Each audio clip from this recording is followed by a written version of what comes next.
अस्सलाम वालेकुम सही, क्या हाल है? तबीयत सेहत ठीक है सही? खुश हो? तुसां देखते पे हो सही बायोसेफ फार्मिंग ते साडे चैनल को देखने वास्ते तुसां साडे चैनल को सब्सक्राइब कर गिनसो ताकि तुसां को हर नवी आने वाली वीडियो बआसानी मिल सके। ते नाजरीन असां ये वेलना फिट करने पिया से माशाअल्लाह गुड़ बनाने वास्ते ते अल्हम्दुलिल्लाह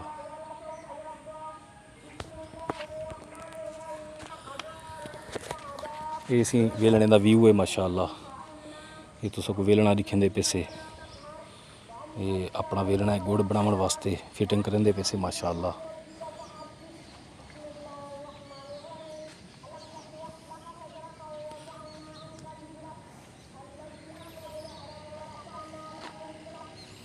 ये सी वेलने का व्यू है माशाअल्लाह।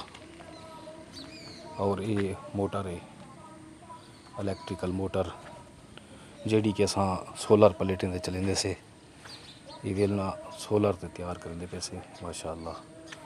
पिछले सीज़न भी चलाया हासे अल्हम्दुलिल्लाह, इस सीज़न भी चलेंदे पैसे। जल्द अज जल्द इंशाअल्लाह इफ्तिताह कर दिता वैसे।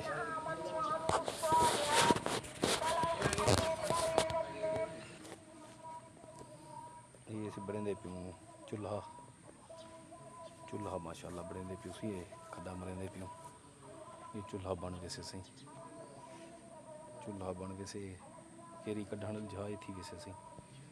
ये कढ़ा रखण जा थी वैसे जैसे गुड़ बरसे माशाअल्लाह। चूल्हे की सैटिंग करेंदे पैसे।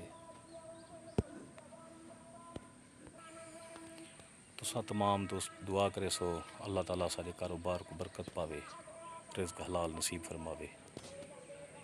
आमीन या रब्बल आलमीन। अल्लाह हाफिज़।